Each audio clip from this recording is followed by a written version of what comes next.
jelas. Tuh Jimmy on cam cenah mah teh. Baik, aku akan Pak Ija jangan share gitu, Pak screen Ija. ya. Si Jimmy, si Jimmy pas. Jimmy mana Jimmy kucingnya? Cingna lagi bobok. Sebelumnya sudah terlihat? Belum. Nah, udah. Udah, oke. Oke, hari ini saya selaku PJ Sejarah Wajib ingin mengisi materi ini yang Bapak kasih di grup. Semoga aja kalian semua baik-baik aja ya di sana, dan yang sakit semoga cepat disembuhkan, amin. Oke, saya akan membacakannya ya. Amin. Presentasi keempat sejarah dakwah. Oke, pada perkuliahan minggu kali ini, kita sudah mendiskusikan sehingga secara umum sudah memahami dan bahkan bisa menjelaskan kondisi objektif MATU yang kemarin atau masyarakat Mekah, baik dari sisi teologis, keagamaan, kepercayaan, sosiobudaya, sosiopolitik, dan karakteristik lainnya. Yang dalam batas-batas tertentu semuanya menjadi modal berharga bagi keberlangsungan dakwah Islam. Pada kesempatan sekarang, kita mendiskusikan untuk mendalami kemudian mengambil ibrah atau pelajaran dari perjalanan dakwah Rasulullah. Oke, dakwah Rasulullah Shallallahu Alaihi Wasallam. Yang pertama itu adalah periodisasi dakwah Rasulullah terbagi menjadi dua periode. Yang pertama itu adalah periode Mekah, itu tahun 1 sampai dengan 13 kenabian. Yang B itu adalah periode Madinah, tahun 14 sampai dengan 23 kenabian. Nah, kedua, periode Mekah terdiri dari dua segmen. Nah, segmennya ini ada yang pertama tahap siriyah atau rahasia atau sembunyi-sembunyi. Kalian tahu lah pastinya tahap-tahapan sembunyi-sembunyi waktu masih yang diman mungkin belajar tentang ini. Dengan ciri yang pertama itu adalah dai bersifat individual atau Rasulullah, Siti Khadijah. Ini ada yang dai yang bersifat individual, ini Rasulullah, Siti Khadijah, Abu Bakar, Utsman, dan Ali. Yang kedua itu ada mat'u, masyarakat kaum musyrikin jahiliyah, penyembah berhala, semuanya suku Quraisy, satu tradisi, kebudayaan, karakter, maka bersifat homogen. Homogen itu artinya menyeluruh. Yang ketiga itu adalah madah, dakwah, lebih penekanan pada teologis, ketauhidan, dan akhlak. Dan yang keempat, manhaj, dakwahnya menggunakan metode nafsiyah fardiyah. Yang kelima, wasilah dakwah melalui dari pintu rumah ke rumah berkunjung secara sembunyi-sembunyi. Dan yang tahap kedua itu adalah jahriyah atau terbuka. Setelah Rasulullah mendapat support dan kekuatan dari kalangan keluarga dekat dan beberapa tokoh Quraisy masuk barisan dakwah Rasulullah, maka babak baru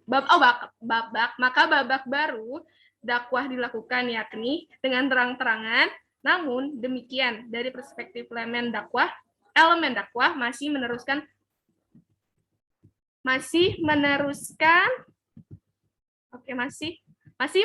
sebagaimana dijalankan pada tahap siriyah.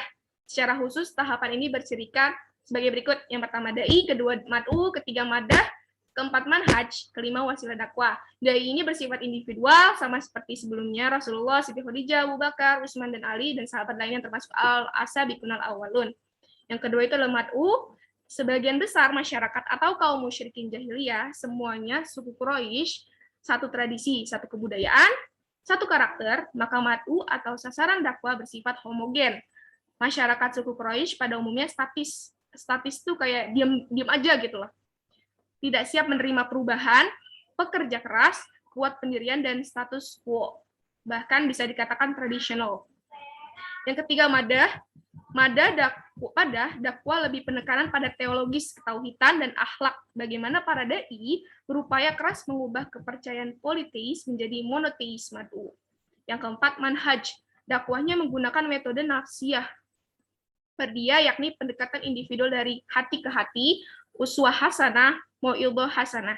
Yang kelima, wasilah dakwah melalui dari rumah ke rumah berkunjung secara terbuka, lebih banyak dilakukan di sekitar Ka'bah dan Masjidil Haram. Yang bagian C itu adalah peristiwa yang sangat besar pengaruhnya terhadap keberlangsungan dakwah Rasul yang terjadi di periode ini. Yang pertama, perjanjian Aqobah, sejumlah orang Yastrib, Madinah yang berbaiat kepada Nabi untuk membantu dakwah Rasulullah, dan yang kedua hijrah Rasul dari Mekah ke Madinah, yang D tantangan dakwah di Mekah. Jadi pas di Mekah ada tantangan nih, masyarakat Mekah paganisme, politeisme sehingga menolak keras sistem ketuhanan monoteis atau tauhidullah. Yang kedua, terbiasa hidup bebas, tidak ada sistem nilai dan aturan yang jelas. Yang ketiga, sangat kuat memegang tradisi nenek moyang dan kesukuan yang absolut. Jadi bisa kita amati mengenai materi yang sekarang ini. Beberapa penjelasan yang sangat singkat dan ya mungkin kalian bisa memahaminya karena Bapak ngasih materinya, mungkin kalian sudah memahaminya dari awal. Nah, maka dari itu, mungkin dari sini kita akan berdiskusi mengenai ini. Mungkin sekian saja. Dan untuk tugas, ini kan ada di bawah ini, coba jawab pertanyaan di bawah ini. Nanti gimana kita bisa diskusi mengenai jawaban pertanyaan ini, biar sama-sama enak. Balikan lagi ke Marta, terima kasih. Terima kasih kepada Liza yang sudah membacakan materi. Boleh yang mau bertanya? Yang menjawabnya juga boleh yang lebih paham.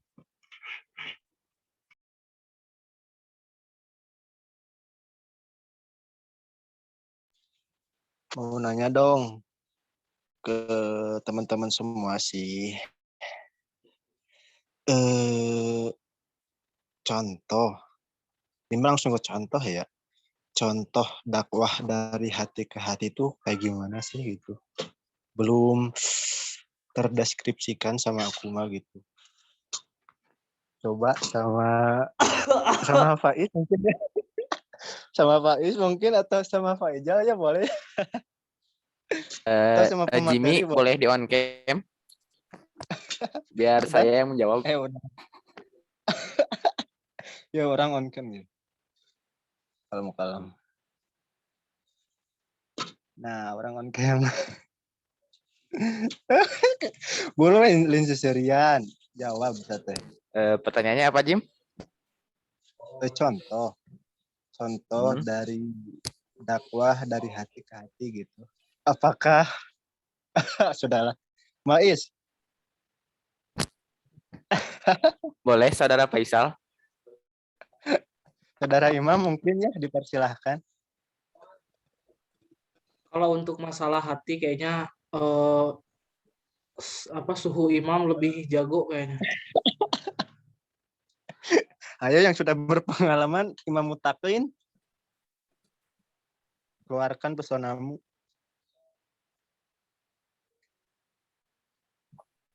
Mungkin ya kalau dakwah dari hati ke hati itu, Jim, gimana kita cara menyampaikan ke seseorang gitu kan. Ada orang yang nyampein sesuatu ke orang lain tuh langsung tergetuk hatinya gitu. Jadi kalau misalkan dakwah cara hati ke hati itu bukan dari hati langsung ke hati, tapi dari jiwa seseorang langsung kena ke orangnya gitu, Jim. Kayak Jimmy misalkan jatuh cinta sama si A gitu, Jim. Iya. Bukan gak usah hati ke hati, tapi dari perilaku Jimmy, dari perkataan Jimmy gitu. Jadi si orang itu tuh langsung kena hati, oh Jimmy nih gini gitu, Jim. Oh, Cecilia ngebahas Ceciliana ya? Serius? Konyol. Oh, gitu ya, Pak Is. Oke, terima kasih, Pak Is. Mungkin yang lain. Itu menurut pandangan Pak Is saja gitu. Lain 2 juta rupiah. Nih. 2 juta mahal. Tipis bahannya. Yang lain itu mangga.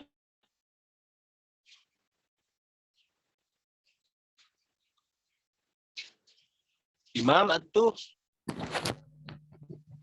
Boleh dikasih solusi ke Jimmy yang habis putus. Tahun sih. Terus gitu, tahu mana.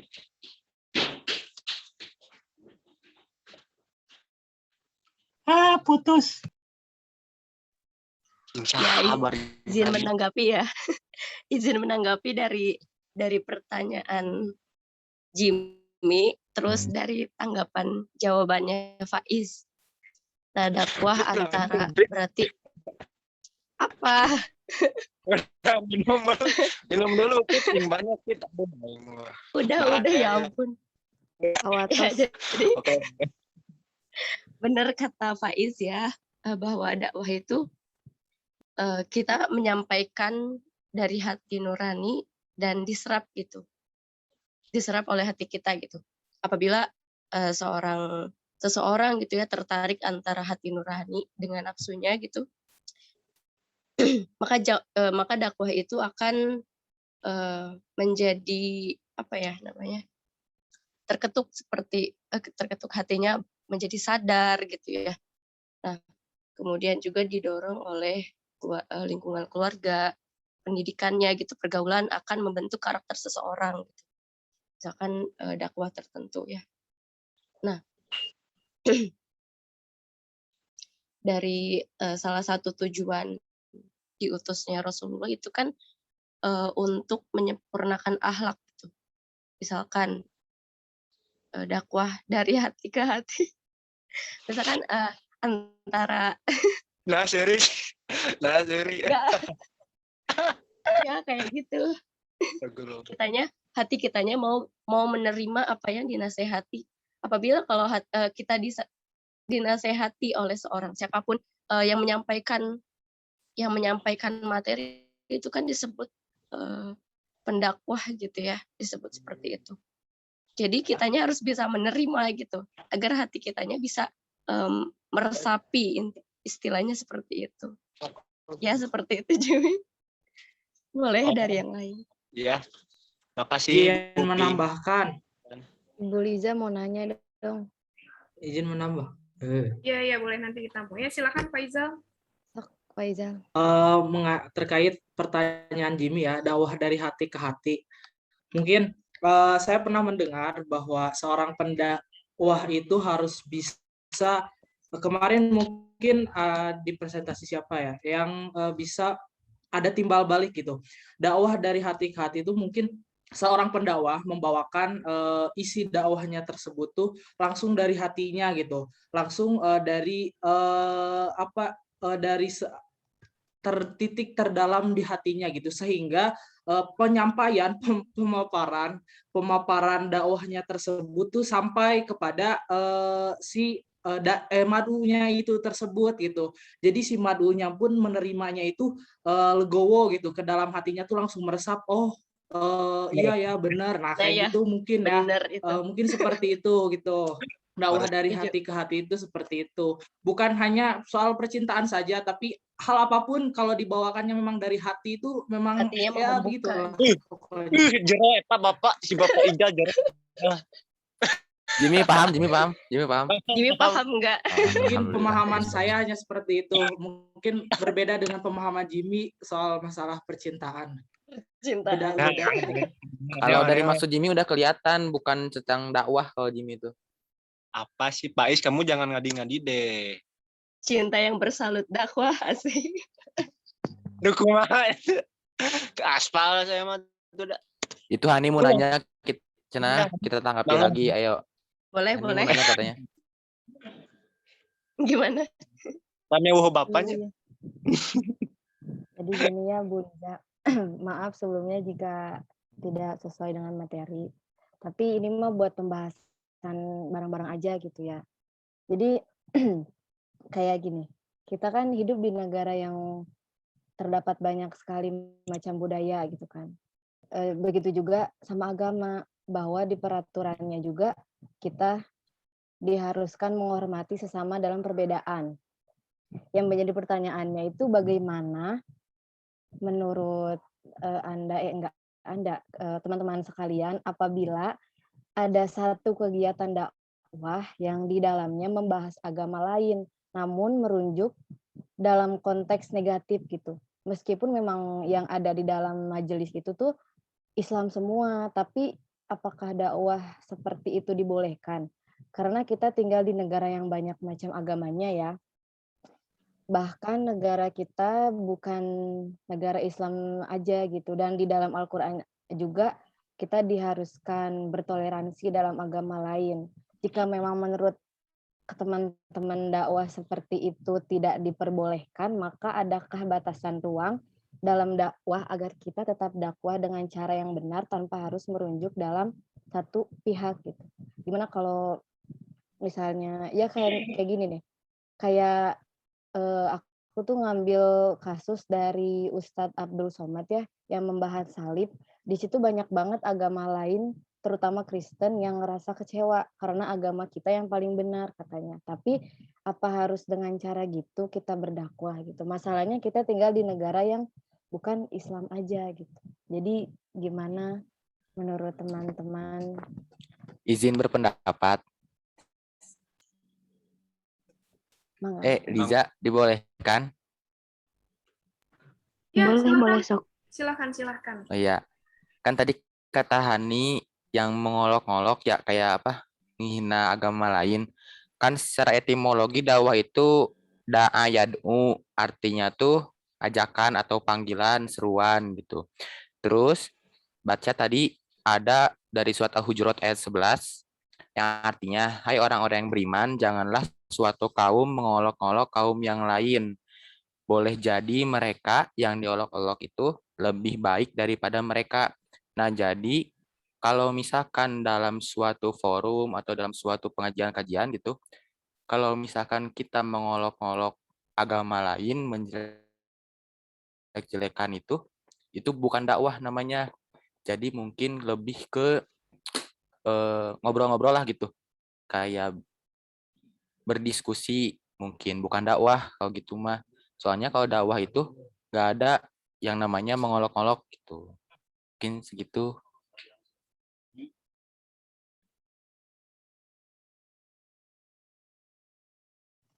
Maul hadir, Maul. Maul, ayo berpendapat dong, Maul. Enggak saya mah kalau masalah cinta mah kurang masuk. Dakwah, setan cinta dakwah, Jum. Itu ngebahas si Hani, astagfirullah. Guru Maulana kenapa sih? Maulana mah Kunaon Ji cinta. maneh teh ari ngebahas masalah tentang perasaan teh sok serak-seri sorangan teh geuning. Kunaon Jim? Asup lain ka hate. Sebelumnya maaf ya, kita lagi forum nih. Logis ya. Oh iya maaf ya Liza. Si Jimmy emang gara-gara wae. Urang. Izin berpendapat.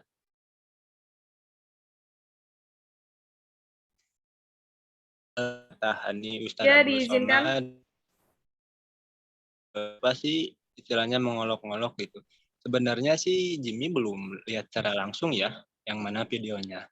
Tapi kebanyakan kasus di Indonesia itu Jimmy maaf padahal kan bukan mengolok-olok. Jadi kayak berdakwah tapi kayak menjurusnya itu ke arah negatif gitu. Jadi yang bukan Mungkin Islam tuh membandingkan ya, agak-agak Hani. kesinggung. Ya, jadi kayak Kayak membandingkan agama Islam tuh kayak gini, agama iya yang jadi lain tuh kayak gini kayak gitu ya. nah iya, jadi kayak agama kita tuh kayak paling benar gitu. Tapi nggak ada cara dakwah yang lain gitu tanpa kita yang selalu membenarkan. Maksudnya emang benar tapi kayak gimana ya? Ada Secara enggak halus sih gitu. iya gitu. Jadi enggak Menyindir. yang selain jadi kita toleransinya itu ada gitu kan. Jadi enggak merujuk terus ke yang bahwa agama Islam tuh paling benar gitu.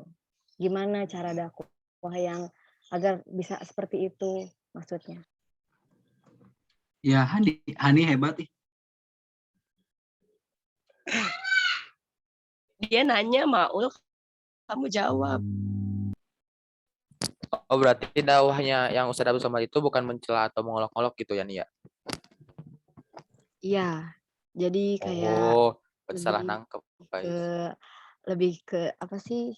Hal bercandain negatif gitu. lah gitu. Iya. Jadi yang bukan agama Islam tuh kayak tersinggung gitu.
Izin berpendapat.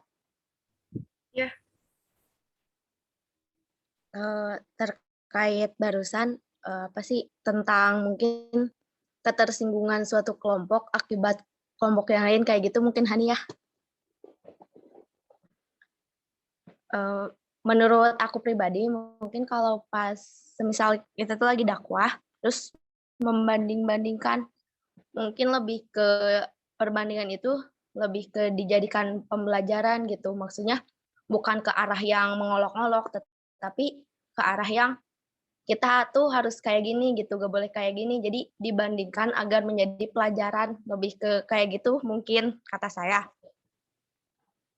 Mungkin tapi apa sih kelompok yang lainnya yang bukan Islam gitu, yang bukan Muslim merasa tidak terima gitu sebab kayak apa ya, kayak emang berasa dihina gitu sebab ya gak nerima gitu, padahal kan niatnya mah dibandingkan itu untuk dijadikan pembelajaran gitu, bukan untuk menghinakan, kayak gitu sih kata aku mah. Makasih. Izin berpendapat juga. Betul yang dikatakan Mega tadi, mungkin kadang ada yang menjadi buat tolak ukur ya. Tolak ukur kita agar bisa membandingkan agama lain, tapi yang menjadi kesalahan fatalnya itu kita harus lihat dulu konteksnya. Ketika kita berdakwah dengan Muslim saja, orang-orang yang menjadi mad'unya itu Muslim, karena seorang Muslim juga perlu gitu dakwah itu, karena semua orang itu nggak selalu benar gitu. Kadang ada yang harus di Muslim juga harus ada yang dibenahi gitu kan. Nah, kita harus lihat konteks dulu. Ketika di dalam forum tersebut memang ada mohon maaf non-Islam atau dan lain sebagainya, kita harus bisa mungkin kayak kata Hani tadi, bahasanya diperhalus gitu. Bisa saja menjadi tolak ukur perbandingan gitu, perbandingan antara agama yang lain. It's not a problem gitu. Tapi yang menjadi permasalahannya itu gitu. Kita harus melihat situasi kondisinya dulu. Mungkin kita bisa berpendapat arogan gitu kan. Perbandingannya kita ngomongnya agak arogan gitu. Karena forumnya itu hanya orang Muslim saja dan nggak mungkin nggak tersinggung gitu kan, kecuali memang kayak tadi dipublikasikan kita harus bisa menyaring atau memfilter bahasa-bahasa kita. Emang baik sih membanding-bandingkan itu kan baik, dan harus digarisbawahi memang Islam agama yang betul gitu, agama rahmatan lil alamin yang datangnya juga langsung dari Allah, itu yang harus digarisbawahi, kita percaya itu semua gitu kan. Nah, yang jadi poinnya itu sih kalau menurut Ana ya, kita harus melihat situasi dan kondisi ketika kita ada di forum yang memang orang Islam semua, ya kita nggak apa-apa, bukan memperbolehkan ya, tapi arogan sedikit juga nggak apa-apa, karena itu kan Muslim gitu kan, mereka Muslim semua, kecuali memang di situ forumnya terbuka untuk umum, baru kita bisa memperhalus atau mentiadakan perbandingan itu agar meminimalisir yang tadi itu aja sih pendapat saya. Nah, saya setuju sama Faisal gitu, katanya kalau membanding-bandingkan itu kan boleh demi kebaikan, tapi harus digarisbawahi, kata Faisal juga. Harus tahu situasi, kondisi sama waktunya gitu. Ya, bener nih. Bener gak? Setuju. Iya benar, setuju banget. Maksudnya tuh kayak jadi intinya tuh gimana sih gitu cara dakwah yang benar tanpa, maksudnya kayak kita tuh saling toleransi gitu, tapi gimana sih gitu cara dakwah yang benernya gitu. Mohon maaf nih, dakwah itu tidak selalu dengan ucapan seperti ini gitu. Dakwah bisa saja dengan perilaku kita, tingkah laku kita, bisa dilakukan dengan apapun dakwah. Misal ada teman Hani yang mungkin dia non Islam gitu, tapi ngelihat Hani, sikap Hani, oh baik, Hani itu sering ibadahnya sering, mungkin dengan ada hidayahnya dari Allah, siapa tahu kan dia terbuka untuk menjadi mualaf atau lain sebagainya. Dakwah tidak harus serta merta harus kita berceramah dengan ini itu. Dakwah tidak harus dengan itu, dengan tingkah laku kita, dengan apapun itu kita bisa berdakwah gitu. Itu sih yang pernah saya pelajari. Setuju. Cukup ya Hani. Gimana? Masih ada yang mau berpendapat lagi? Atau ada yang mau bertanya kembali, berdiskusi? Kita di sini berdiskusi, membuka diskusi seluas-luasnya mengenai apapun itu, karena kita semua memiliki perspektif masing-masing yang bisa menjadi satu. Gimana Hani ya? Udah ya? Udah siap, makasih Bu Liza. Sama-sama. Ayo, mungkin ada yang ingin bertanya lagi mengenai materi yang tadi atau mengenai dakwah, boleh dipersilahkan.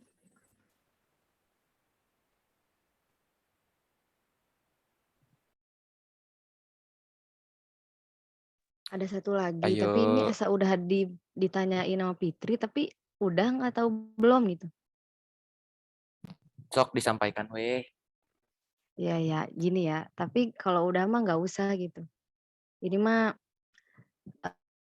menurut Liza, enggak teman-teman, metode dakwah yang tepat untuk zaman sekarang itu apa sih? Soalnya kan anak-anak muda zaman sekarang itu cenderung cepet bosen ya.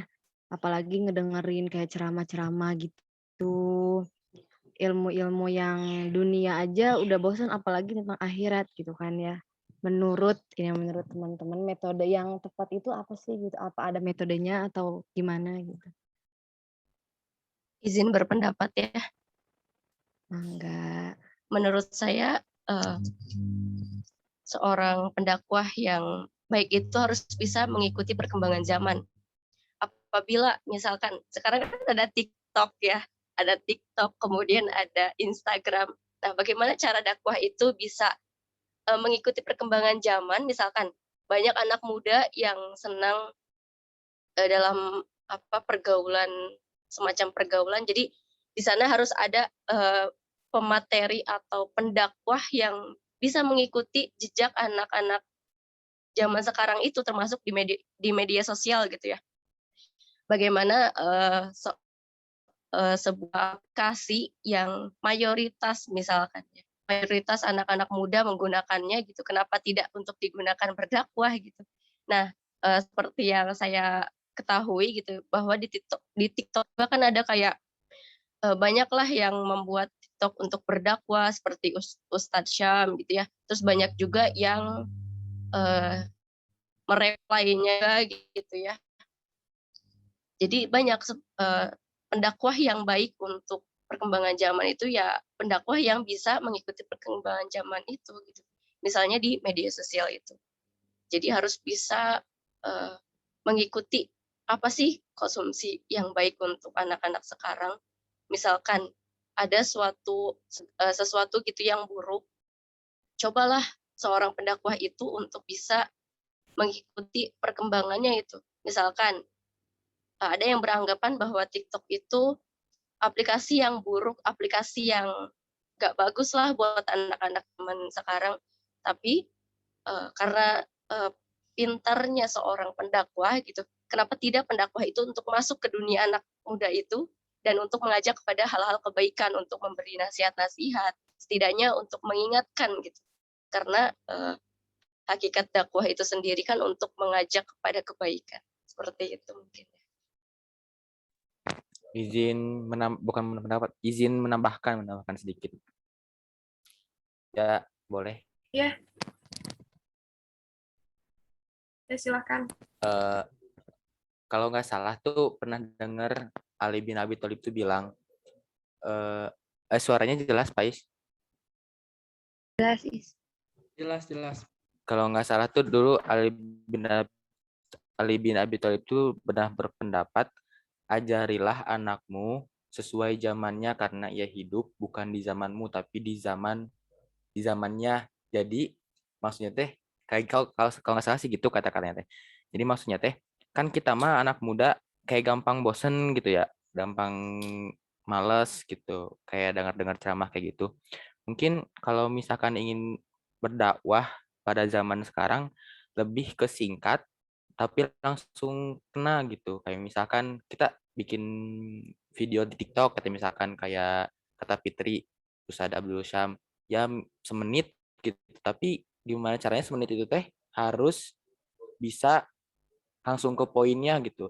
Langsung kayak tadi kata Jimmy, dari hati ke hati gitu, langsung kena gitu. Kalau misalkan lama-lamain gitu, misalkan ceramah gini, dakwah ceramah lama, anak muda tuh emang gini, udah karena tercampur sama teknologi mungkin ya, dengerin orang-orang yang ngomong panjang lebar gitu teh kayak males, kayak gak mau merhatiin lah. Jadi gimana caranya kalau berdakwah tuh mungkin kata Pak Is nih, gak usah lama-lama tapi dari hati ke hati gitu. Iya benar, setuju. Tapi kan ada ya yang kayak konten-konten awalnya ya dakwah gitu. Tapi kesini tuh makin opininya tuh makin nyeleweng gitu. Jadi kayak gimana ya? Maksudnya kayak jadi belok aja gitu. Yang awal-awalnya opininya tentang dakwah, istilahnya kayak Islami, tapi makin kesini tuh makin opininya tuh makin nggak jelas gitu kan. Ada yang seperti itu. Ya. Menurut aku itu balik lagi kepada individunya itu. Apalagi kalau misalkan kita mau ya, kita kan juga kita bisa nyari gitu ya, dimanapun itu ilmu gitu ya. Kalau misalkan kira-kira kita menemukan dakwah atau sesuatu yang kayaknya ini nggak sesuai gitu. Nah, kita cari ilmunya itu, terus pelajari kalau misalkan benar-benar udah dari hukum ilmunya aja udah beda, ya udah gak usah dianut gitu, ditinggalin aja, cari yang lebih baik lagi gitu. Cari yang benar dan baik gitu. Karena yang baik itu belum tentu benar. Iya, Seperti itu. setuju. Jadi opini itu kan kayak ngejebak, tapi maksudnya kayak setiap individu atau orang tuh kan kayak setiap kepala tuh kan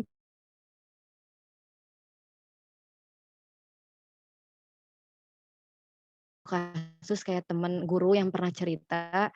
Jadi kayak adiknya itu suka nonton-nonton, maksudnya kayak dakwah-dakwah, tapi makin kesini tuh makin nggak jelas gitu. Jadi kan istilahnya kan ada gitu banyak opini-opini yang ngejebak. Jadi yang benar-benar nggak tahu, maksudnya tahu tapi nggak seluas yang orang lain tahu gitu. Jadi ya mengikuti aja. Nah kalau kayak gitu kayak gimana? Sama aja kan kayak ngejebak gitu kan. Jadi kayak setiap orang tuh kan beda-beda gitu maksudnya.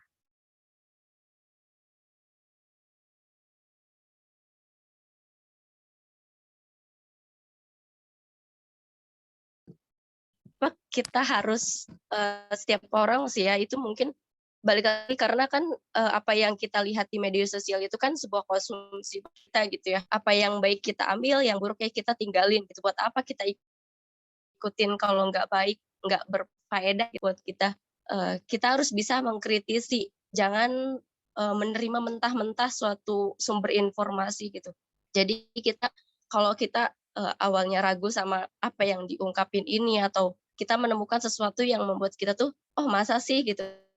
Itu kan timbul rasa penasaran gitu. Kalau kita timbul rasa penasaran itu kan akhirnya kita mencari gitu. Mencari dari ilmu-ilmu segala macam gitu ya. Nah, kalau misalkan sampai kita nanya ke orang-orang, jadi kayak gitu. Jadi kalau saran dari saya sih jangan menelan mentah-mentah suatu informasi gitu. Kita harus melacak dan mencari, kemudian ya itu terus mengikuti apa yang sekarang sedang terjadi gitu. Jangan kayak ada informasi ini, oh ya udah berarti gini gitu. Enggak sama sekali kayak gitu. Jadi cari dari berbagai opini menurut orang-orang gitu kan, itu kan seperti yang tadi Hani bilang bahwa setiap orang itu kan berbeda pandangan, berbeda pendapat gitu. Kita lihat pendapat dari semua orang, kemudian kita juga cari informasi sebanyak-banyaknya, kemudian di situ akan muncul keyakinan dan keraguan itu akan hilang gitu. Kayak gitu sih. Izin memperjelas yang Fitri jelasin tadi. Kalau Pak Istu pernah dikasih tahu sama guru Pak Istu, katanya gini, sebenarnya ilmu yang kita dapat itu sebaik-baiknya itu langsung dari gurunya. Tapi karena sistem kita udah modern gitu, ikutin zaman. Jadi kalau misalkan kita cari-cari materi tentang dakwah dari video atau sumber-sumber kayak gitu, lebih baik kita cari misalkan gini, kita dakwah, kita nonton video dakwah. Nah, kita lihat si orang yang dakwah itu dapat sumbernya dari mana. Misalkan dari kitab, oh berarti ini jelas gitu dari kitab. Berarti kita harus percaya. Jadi sebenarnya harus kita pilih-pilih dulu kalau misalkan kita pengen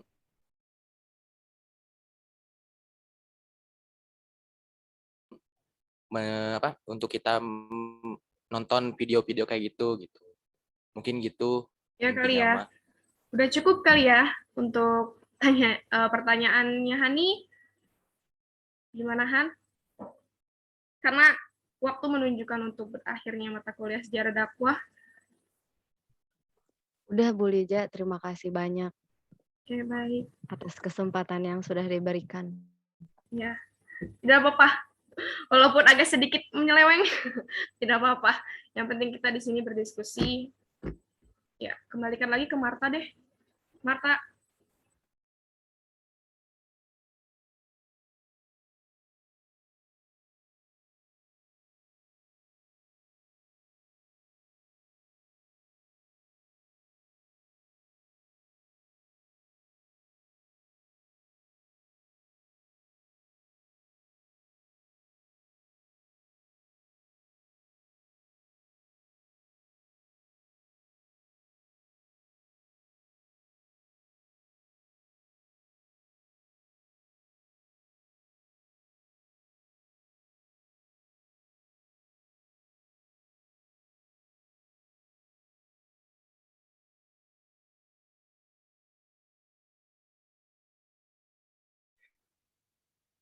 Mungkin dicukupkan sekian ya perkuliahan kali ini. Jangan lupa tugas yang baru Bapak kasih dikerjain. Sebelumnya dipoto dulu.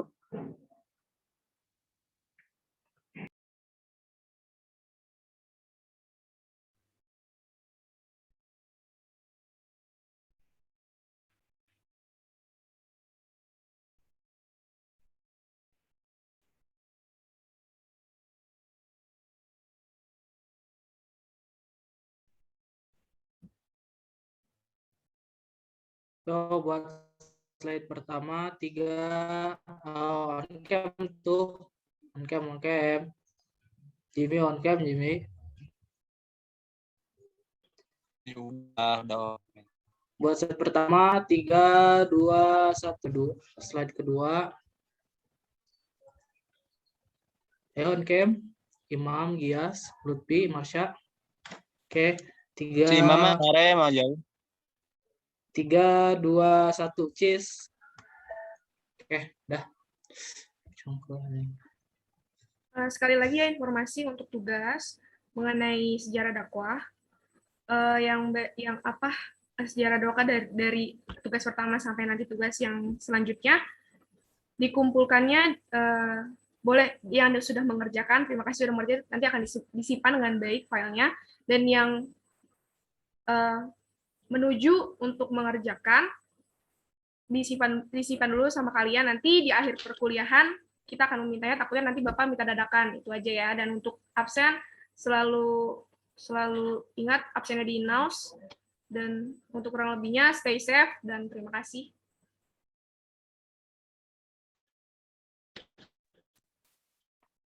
Bu, diketik boleh nggak?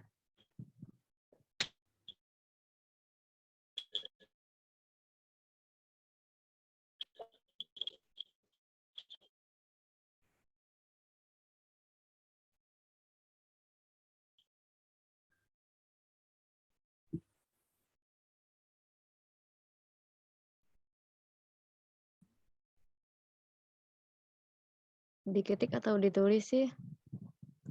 Oh, Sejarah dakwah ditulis. Untuk diketik atau ditulisnya, kalau misalkan untuk kayaknya sepertinya ditulis. Nanti kalau untuk diketik atau sepertinya nanti akan dikabarkan kembali, karena harus ada persetujuan dari kitanya gitu, biar enak nanti kalian ngerjainnya seperti apa. Seperti itu. Yaudah, semangat selalu ya untuk perkuliahan kali ini. Terima kasih yang sudah bertanya, sudah menjawab, dan sudah on cam nih. Terima kasih banyak. Yaudah ya. Wassalamualaikum warahmatullahi wabarakatuh. Saya akhiri. Terima kasih. Waalaikumsalam warahmatullahi Waalaikumsalam.